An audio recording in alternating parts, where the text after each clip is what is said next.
Hello students, welcome back to Shubham lecturer channel. तो student, मैं आपके लिए लेकर आया हूँ 12th इंग्लिश ग्रामर का एक मोस्ट इंपॉर्टेंट वीडियो। स्टूडेंट, इस वीडियो में हम दो इंपॉर्टेंट टॉपिक को एक ही वीडियो में पढ़ेंगे, यानी कि 12th इंग्लिश ग्रामर के 4 important direct and indirect speech और 4 इंपॉर्टेंट सिंथेसिस को एक ही वीडियो में पढ़ने वाले हैं। देखिए, ये दोनों टॉपिक आपके बोर्ड एग्जाम में 4 नंबर के पूछे जाते हैं। तो ऐसे में मैं आपको डेली, ठीक है, हमेशा आपको जो टॉपिक है आपके इंग्लिश ग्रामर के, उसके क्वेश्चंस लगातार प्रोवाइड करवाता रहता हूं, ताकि आप लोगों की एक अच्छी प्रैक्टिस बन सके, आप इंग्लिश में अच्छा स्कोर कर सकें। ठीक है, तो उसी का जो सीरीज हमारा चल रहा है, उसी में ये नेक्स्ट वीडियो है, जिसमें हम लोग डायरेक्ट एंड इनडायरेक्ट और सिंथेसिस दो टॉपिक को पढ़ेंगे और दोनों टॉपिक के 4 क्वेश्चंस को पढ़ेंगे। ठीक है, इससे पहले भी मैं आपके लिए कई वीडियो बना चुका हूँ, तो उसको आप लोग जाकर देख सकते हैं। देखिए, इस वीडियो को लाइक कर दीजिएगा। ठीक है, जितना ज़्यादा लाइक आएगा उतना ज़्यादा मैं मोटिवेट होऊंगा और आपके लिए बहुत अच्छी अच्छी वीडियोस लाऊंगा। देखिए, फर्स्ट टॉपिक है डायरेक्ट एंड इनडायरेक्ट स्पीच। सभी को पता है कि इसमें होता क्या है, डायरेक्ट स्पीच दिया रहता है, उसे हमें इनडायरेक्ट में कन्वर्ट करना होता है। जैसे देखिए, Santosh said to Rajesh, please lend me your dictionary. Lend का मतलब होता है उधार लेना। ठीक है, तो संतोष ने राजेश से कहा, कृपया मुझे अपना डिक्शनरी उधार दे दो। ठीक है, उधार दो।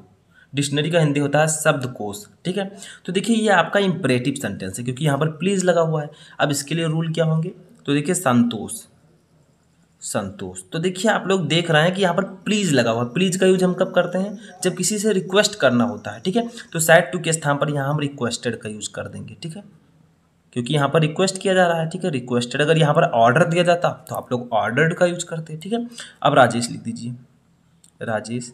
अब देखिए, यहाँ पर प्लीज लैंड मी। ठीक है, तो यहाँ पर आपको क्या करना है, राजेश, अब टू से टू लगाकर बाकी इसको जोड़ देना है, लैंड। अब मी है फर्स्ट पर्सन का प्रोनाउन, ये बदलेगा सब्जेक्ट से, सब्जेक्ट है संतोष, तो इसका आपका हो जाएगा हिज। इसके लिए हम अपने की अंग्रेजी लिखेंगे हिज। ठीक है, तो हिज डिक्शनरी। ठीक है, तो Santosh requested Rajesh to lend his dictionary. ठीक है, इस प्रकार से आपका इनडायरेक्ट ये कन्वर्ट हो जाएगा। आपको पता होगा, मैंने बताया है पहले कि जो इंपरेटिव सेंटेंस होता है उसमें हम टू से जोड़ देते हैं। अगर मान लीजिए यहाँ पर निगेटिव होता तो यहाँ पर नॉट टू लिख देते। ठीक है, तो इस प्रकार से आपको कन्वर्ट करना होता है। देखिए, दूसरा जो है, दूसरा भी हमारा एक इंपरेटिव सेंटेंस ही है। इसमें क्या है, Shyam said to his friend, let us go out for a walk.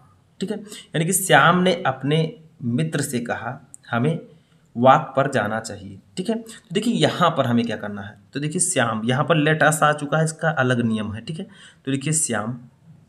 अब देखिए प्रपोज्ड, यहाँ पर प्रपोज्ड किया गया है, यानी कि कहा गया है कि हमें जाना चाहिए। ठीक है, तो proposed his friend, said to के स्थान पर यहाँ पर प्रपोज्ड का यूज करेंगे, हिज फ्रेंड। अब देखिए वहाँ पर आपने क्या किया था, ये डी लिख दीजिए, वहाँ पर आपने टू से जोड़ दिया था। ये भी इंपरेटिव सेंटेंस है, लेकिन यहाँ पर रूल अलग है। अगर आपका जो रिपोर्टेड क्लास है उसमें लेट अस यूज हुआ है तो क्या करेंगे, हम लोग दैट का यूज यहाँ पर करेंगे, जैसे सिंपल सेंटेंस में करते थे। और लेट अस अगर यूज हुआ है तो इसके स्थान पर हम दे शुड या बी शुड का यूज करेंगे। तो चलिए दे शुड का यूज करते हैं, दे शुड। ठीक है, यानी कि लेट अस दिया गया है या फिर लेट्स, इस तरह से दिया गया है, तो आप लोग उसके स्थान पर दे शुड या बी शुड का यूज कीजिए। ठीक है, अब बाकी वैसे लिख दीजिए, गो आउट फॉर ये वॉक, फॉर ये वॉक। तो ये सेंटेंस आपका इस तरह का बन जाएगा। ठीक है, Shyam proposed his friend that they should go out for ये वॉक। अगर लेट अस आपके रिपोर्टेड क्लॉज में दिया गया है तो आप लोग उसके स्थान पर दे शुड या बी शुड का यूज कर सकते हैं। ठीक है, थर्ड देखिए हमारा डायरेक्ट इनडायरेक्ट है, her mother said to me how old are you. ये कौन सा सेंटेंस है, इसका रिपोर्टेड जो क्लास है वो इंट्रोगेटिव सेंटेंस में है और इंट्रोगेशन मार्क यहाँ पर दिया गया है, प्रश्नवाचक चिन्ह। तो देखिए यहाँ पर क्या करेंगे, हर मदर, यानी कि उसकी माता ने मुझसे पूछा तुम्हारी उम्र कितनी है। ठीक है, तो देखिए यहाँ पर पूछा, अब सैड टू के स्थान पर हम लोग इंट्रोगेटिव में क्या लगाते हैं, आस्क्ड या इंक्वायर्ड ऑफ का भी यूज करते हैं, तो आस्क्ड लिख देंगे। अब लिखेंगे मी। ठीक है, अब यहाँ पर दैट का यूज नहीं करते, ना ही टू का यूज करते हैं, यहाँ पर इफ़ या वेदर का हम यूज करते हैं, लेकिन कब करते हैं, जब यहाँ पर आगे प्रश्नवाचक चिन्ह ना हो। ठीक है, उस पहले आपका हेल्पिंग वर्ब हो, लेकिन यहाँ पर हाउ है तो हम डायरेक्टली हाउ लिख देंगे। ठीक है, जो आपका इंट्रोगेशन मार्क है उसी को डायरेक्टली लिख देते हैं, हाउ। अब बाकी पॉजिटिव में बनाइए, पहले सब्जेक्ट लिखिए, यू है तो यू सेकंड पर्सन का प्रोनाउन है, बोलेगा ऑब्जेक्ट से, ऑब्जेक्ट है मी का सब्जेक्टिव केस होगा आई। ठीक है, तो आई वाज, क्योंकि यहाँ पर आ रहा है, इज आर एम जो है वो इनडायरेक्ट में बदलते समय उसे हम वाज वेयर में कन्वर्ट कर देते हैं। तो आई के साथ वाज लगेगा, आई वाज ओल्ड, ठीक है। तो इस प्रकार से बनेगा, her mother asked me how I was old. तो याद रखिएगा, अगर इंट्रोगेटिव सेंटेंस है और इंट्रोगेशन मार्क आगे दिया गया है तो आप लोग पहले इंट्रोगेशन मार्क लिखिए, फिर आपको सब्जेक्ट लिखना है, फिर वैसे बना देना है, ठीक है। समझ में आया? तो इस प्रकार से अब फोर्थ अपना देखते हैं, डायरेक्ट इनडायरेक्ट। देखिए फोर्थ हमारा है, the wolf said to the lamb why are you making the water dirty. ये भी आपका इंट्रोगेटिव सेंटेंस है, इसमें भी इंट्रोगेशन मार्क यहाँ पर लगा है। तो देखिए वाल्फ का मतलब होता है भेड़िया और लैम्ब का मतलब होता है मेमना। तो भेड़िए ने मेमने से कहा तुम पानी को गंदा क्यों कर रहे हो, why are you making the water dirty, ठीक है। तो यहाँ पर क्या होगा, तो यहाँ पर द वाल्फ लिख दीजिए, ठीक है। आस्क्ड लिख दीजिए सैड टू के स्थान पर, क्योंकि इंट्रोगेटिव सेंटेंस है। द लैम्ब लिख दीजिए, अब इंट्रोगेशन मार्क है उसको वैसे उतार दीजिए, मैंने आपको बताया है। फिर सब्जेक्ट लिखिए, यू है, यू का यू है सेकंड पर्सन का प्रोनाउन, ये बदलेगा द लैम्ब से। तो यहाँ पर आप लोग लिखिए ही, ठीक है, इसके स्थान पर ही लिखिए। इज आर एम है तो आर के स्थान पर वाज लिख देंगे, तो ही वाज मेकिंग लिख देंगे, ठीक है। द वाटर डर्टी, बाकी ऐसे उतार देंगे। तो सिंपल है, एक हमने बना दिया, दूसरा आप ऑटोमेटिक बना सकते हैं, ठीक है। वाटर डर्टी, समझ में आया? The wolf asked the lamb why he was making the water dirty, ठीक है। तो इस प्रकार से मैंने आपको 4 इंपॉर्टेंट डायरेक्ट और इनडायरेक्ट बताए, ठीक है। ऐसे ही आपको बनाना है।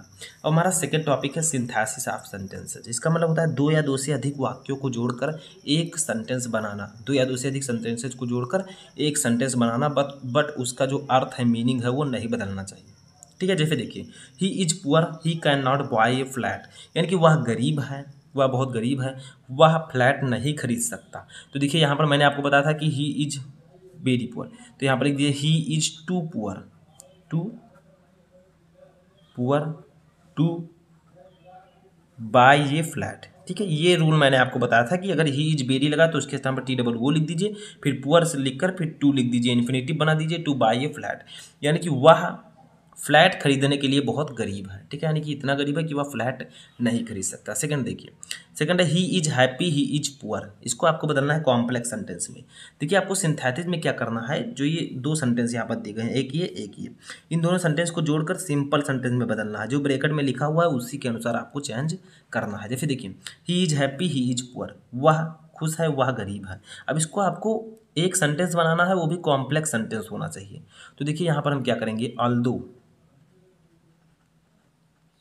although he is poor, he is poor, he is happy, he is happy। तो इसका हिंदी क्या हो जाएगा, यद्यपि वह गरीब है वह खुश है, ठीक है। यद्यपि वह गरीब है लेकिन वह खुश है, ठीक है।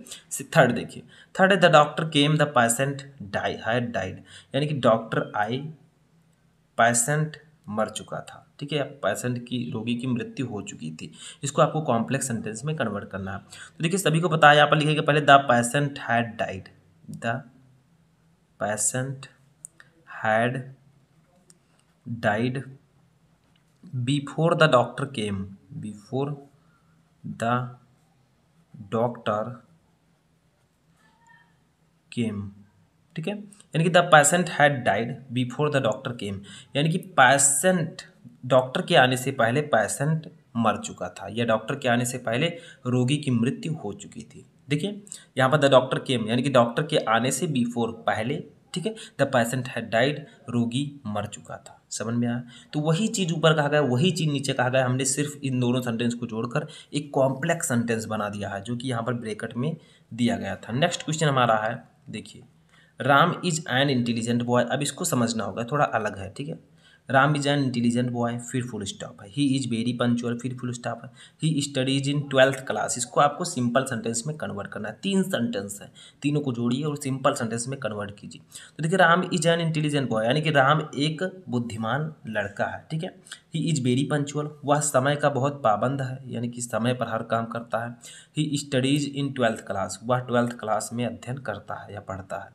इसको आपको सिंपल सेंटेंस में बनाना है, 3 सेंटेंस को जोड़कर। तो पहले आप लोग लिखिए राम, जो सब्जेक्ट है उसको लिखिए, फिर उसकी विशेषता लिखिए, कॉमा लगाकर उसकी विशेषता लिखिए। तो उसकी विशेषता है an intelligent boy, an intelligent boy and intelligent boy भी मैं लिखिए, and very punctual, very punctual, ये सब उसकी विशेषताएं मैं लिख रहा हूँ, ठीक है। आपको पहले सब्जेक्ट लिखना है, फिर कॉमा लगाना है, फिर उसकी विशेषता लिखना है। राम एंड लिखिए, एंड नहीं रहेगा यहाँ पर, एंड लिखिएगा, ठीक है। And intelligent boy and very punctual boy studies, अब लिखिए studies in 12th class, in 12th class, ठीक है। तो देखिए वही चीज़ है, जो ऊपर है वही नीचे। राम एक बुद्धिमान और समय का पाबंद लड़का 12th में पढ़ता है, वही चीज़ नीचे मैंने लिख दिया है। बट यहाँ पर पहले सब्जेक्ट है, फिर कॉमा लगाइए, फिर उसकी विशेषता को लिखिए, फिर आगे के सेंटेंस को जोड़िए, ठीक है। तो इस प्रकार से आपका ये जो है सिंथेसिस हो चुका है, इसका सिंपल सेंटेंस में कन्वर्ट हो चुका है। तो आई होप कि आपको 4 महत्वपूर्ण direct and indirect, 4 important synthesis दोनों समझ में आ चुके होंगे। कैसा लगा आपको वीडियो कमेंट बॉक्स में बताएं। हम आपसे मिलेंगे नेक्स्ट वीडियो में नेक्स्ट टॉपिक के साथ, तब तक आप लोग अपनी तैयारी करते रहें।